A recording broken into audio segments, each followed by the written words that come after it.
Hello and welcome to another marvelous video. I'm your host Will.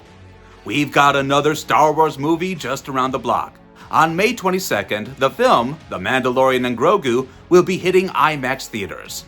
But there's a bigger question. Who's gonna be in it? Well, in this video, we're gonna dive deep on which Star Wars characters may appear in the film. So sit back, relax, and let's get to it. And then it will be his turn. With May 4th around the corner and The Mandalorian and Grogu just weeks away from hitting the big IMAX screens, how are we all feeling? As much as I was skeptical regarding the film, and I'm still not entirely sure about what the plot and storyline will be, the trailer did manage to get me kinda excited. Even just seeing the little green guy sneeze makes my day. Man, go watch the trailer and you'll know exactly what I'm talking about. We already know that Mandalorian Season 3 ended with Din Djarin joining the New Republic as a mercenary. So we're expecting him and Grogu to now go on an adventure to save Rotta the Hutt in the film. But even more than Grogu, or Din Djarin, played by Pedro Pascal, who we wish adopted us too, this film is going to have a whole lot of interesting characters, from bounty hunters to Hutts and warlords, and so on and so forth. And that's always exciting to me. So today, we're listing down every confirmed character that will show up on your screens, including a few that we actually don't even know yet. It's going to be a long ride through the galaxy, guys, so strap in and let's get started.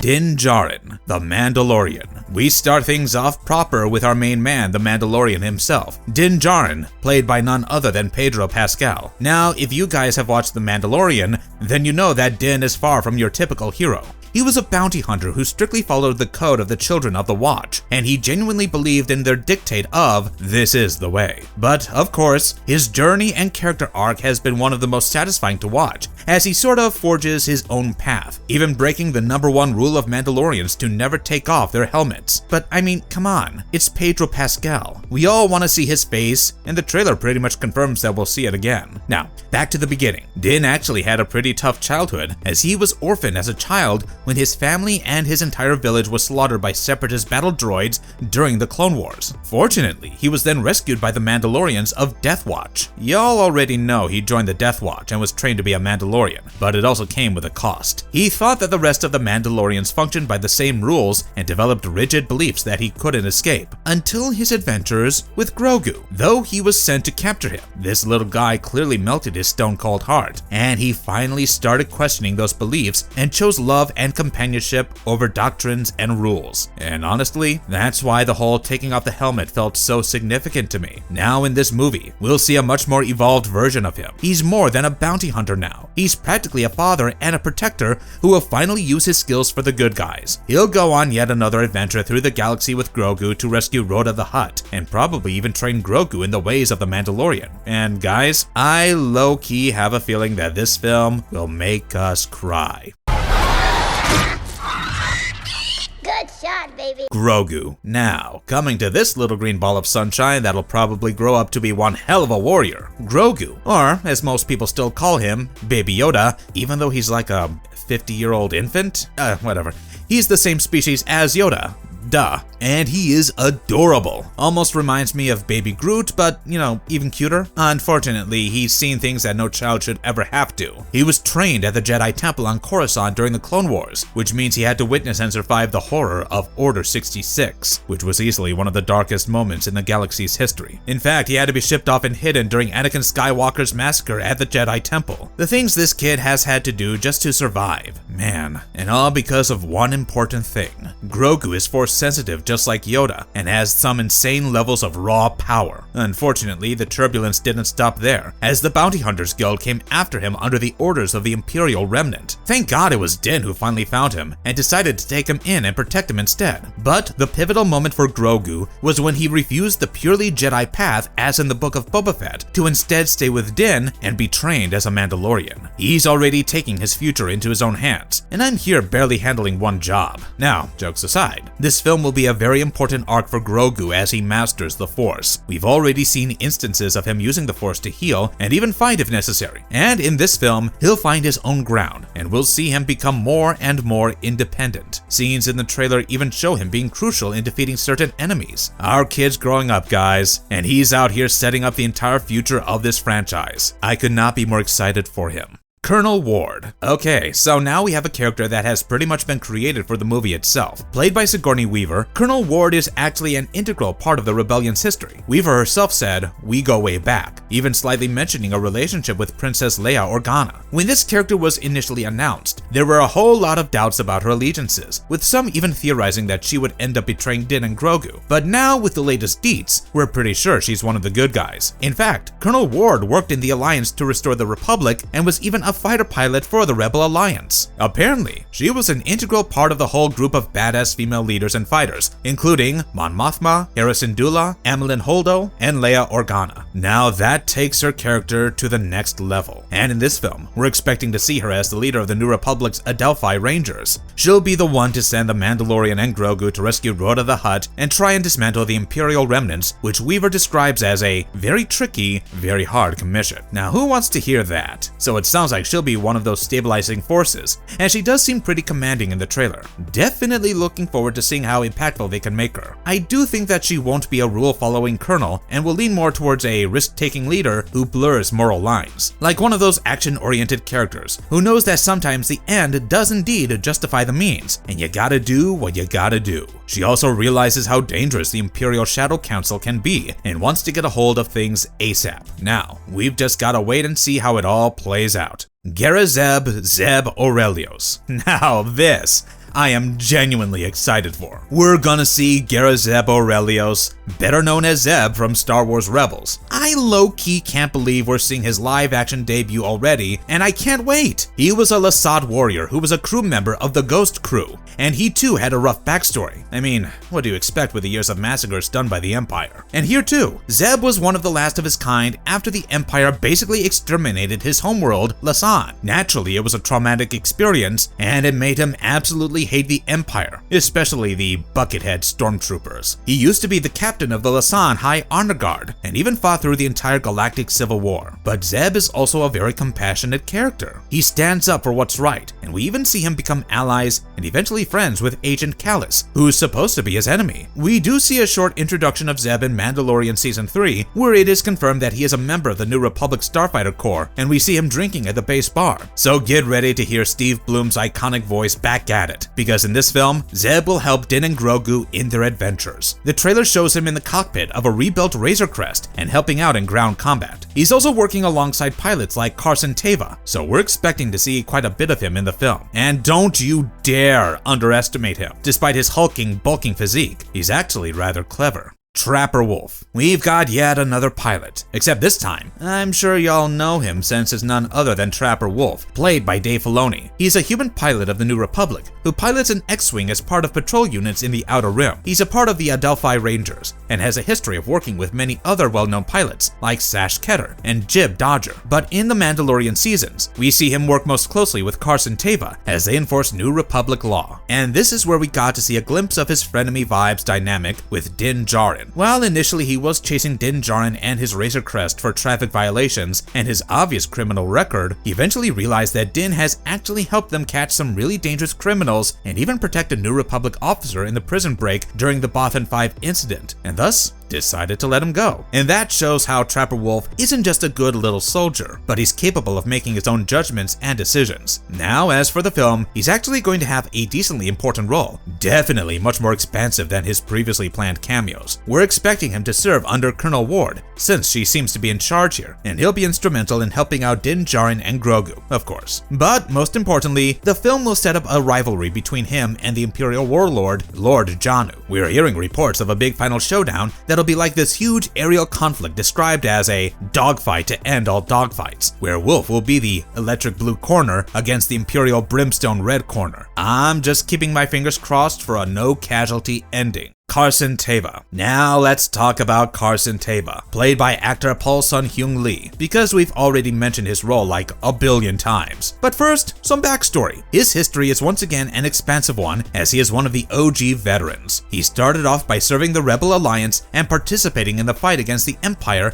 during the destruction of Alderaan. Then eventually, he became a captain in the New Republic Starfighter Corps, based at the Adelphi Outpost of course, as we've already seen in The Mandalorian. You guys already know about his run-in with Djarin, and how he eventually rescued the crest from Nabi White ice spiders and let Din go because of his selfless actions. But what really sets him apart is his conviction for the New Republic. He genuinely believes and stands by its values and ideals and gives it his all. Considering how inefficient and almost failing the New Republic has been, I actually really admire Teva's beliefs. In The Mandalorian and Grogu, we'll see him try his best to keep the New Republic from falling apart. He'll basically be like Din and Grogu's handler of sorts, acting as their primary contact. We more or less know he'll be working alongside Colonel Ward, but we're expecting some tensions here and there. We might get to see some New Republic politics and clashes in ideologies between these two. And who knows, maybe Teva will end up giving Din and Grogu some under-the-table missions, especially since this film will deal with Imperial Warlords, which we know is a direct interest and concern of Teva.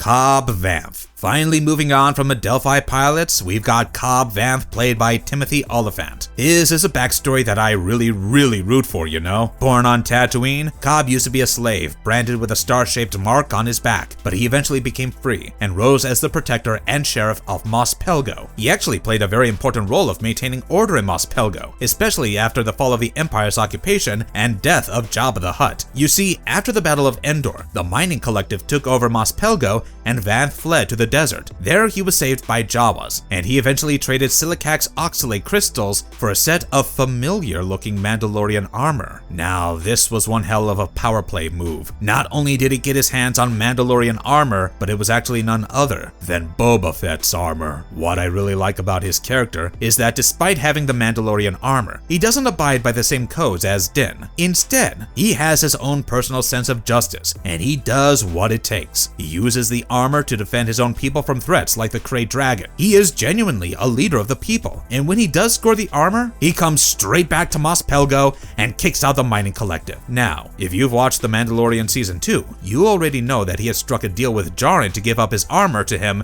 in exchange for help killing the Krayt Dragon, and they actually parted on good terms after that. But Cobb Vanth did have an almost fatal altercation with Cad Bane, who is next on our list. Fortunately, it has been revealed that he's alive and will be back in the upcoming film. As for his role, things are mostly under wraps, but he is expected to play an important role as a local leader, especially since the plot involves Hutt politics that Vanth is all too familiar with. We might see him help out Din Djarin yet again, maybe even striking up yet another exchange. He could also help fight the threat of Thrawn. There are a lot of possibilities, but what we know for sure is that his martial-style justice will be back.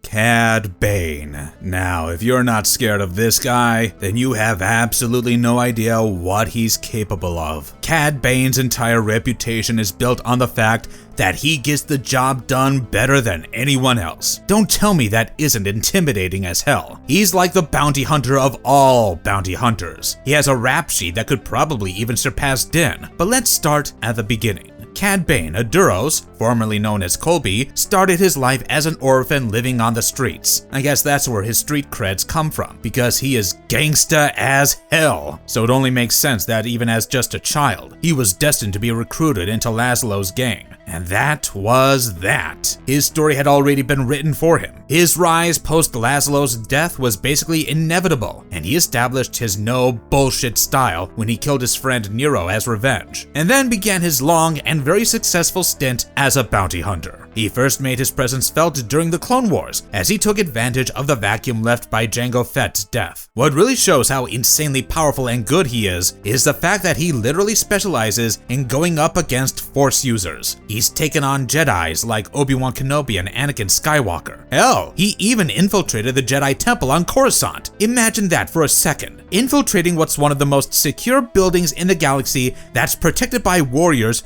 who can sense any danger and practically see him coming coming from miles away. I low-key wish I had this level of confidence. Now, by the time Mandalorian Grogu takes place, he would be a little older, but I'm sure that wouldn't stop him. We already know he's gone up against Vanth and shot him during their duel. However, the twist is that Boba Fett, who is mentored by Bane himself, stabbed him in the chest with his Tusken gaffy stick. So a lot of people think he's dead, while others believe he actually survived because of a life support system. Now, there isn't 100% confirmation whether he'll appear in the film, but if he did, it might be related to Grogu. After all, Bane does have a lot of history with Force-sensitive children, as he worked for the Empire on Project Harvester, where he kidnapped such infants. This might mean he appears in flashbacks to Grogu's past, but I guess we'll just have to wait and see.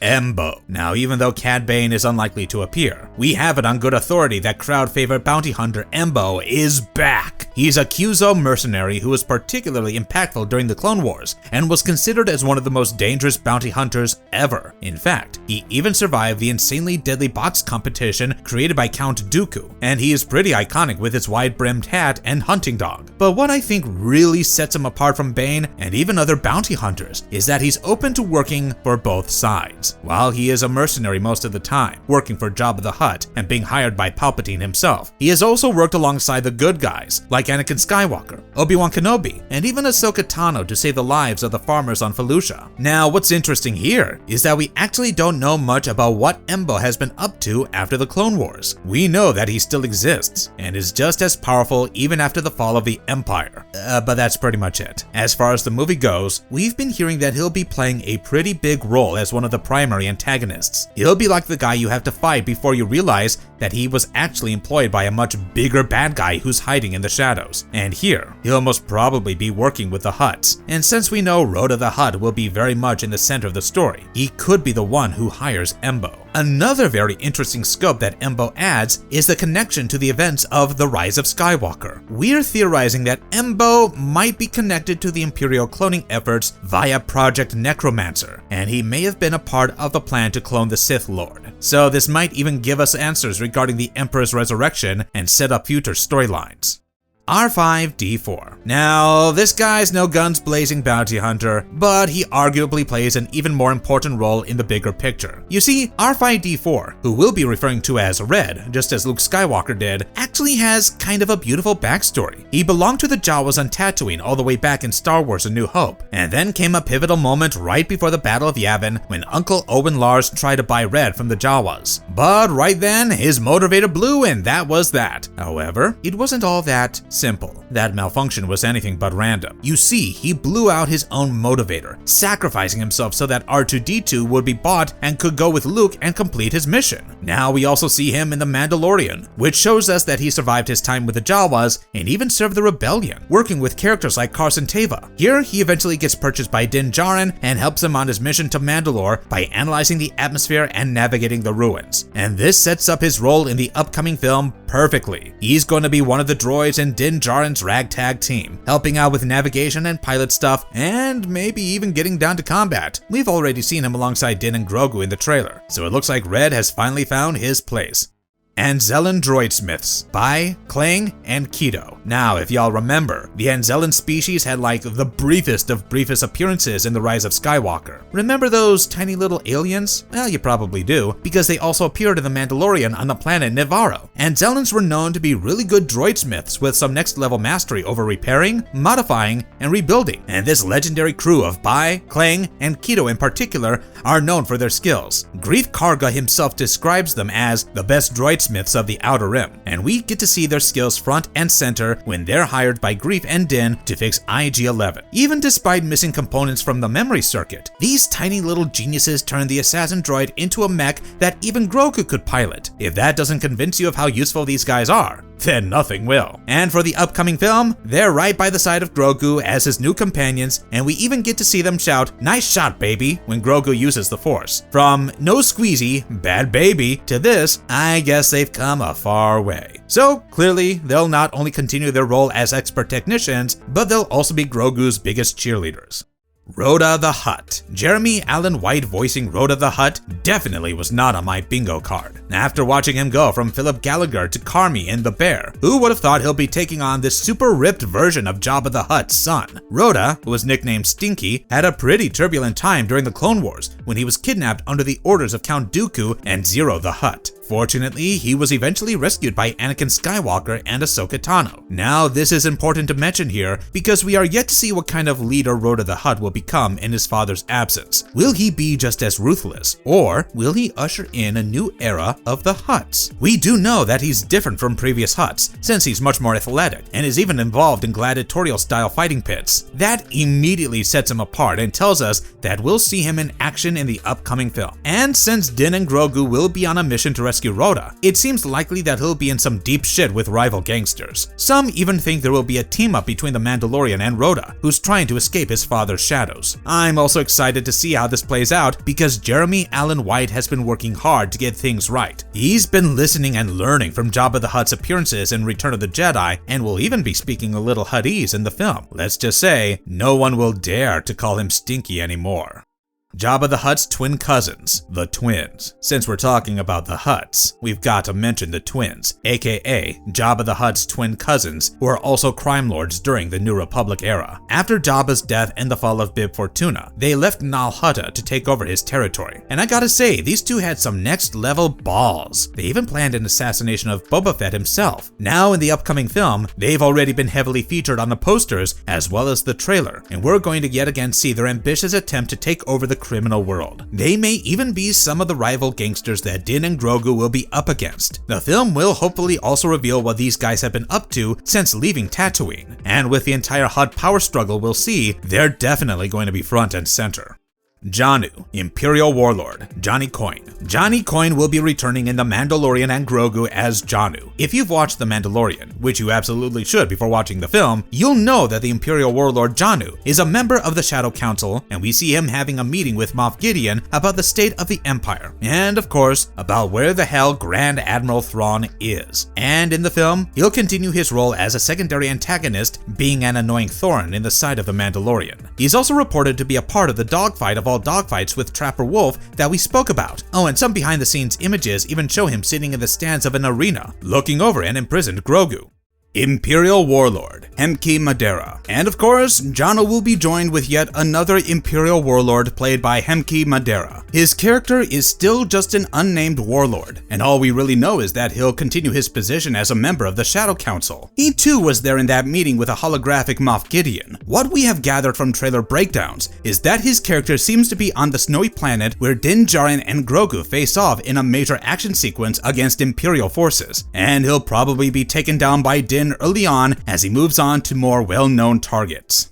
Ardenian Shopkeeper, Fry Cook, Martin Scorsese voiceover. Guys, imagine my surprise when I was watching the second trailer drop for the film and I suddenly hear the voice cameo of bloody Martin Scorsese as an Ardenian cook. He has 4 arms, is absolutely covered in fur from head to toe, and it is marvelous to hear Scorsese's voice on that. In the trailer, we get to see his interaction with Din Djarin, where Din pays him to find out information for a Hutt, Rotta no doubt, and Scorsese replies by saying, "Close for the night, thank you." Looks like someone wants nothing to do with the Hutts. He's basically just a fun little cameo. Don't expect to see him for any longer than a few minutes at max, and he's playing one of those local characters for richer world building. Nothing crucial to the plot really. And yet, I'm sure it'll be absolute cinema.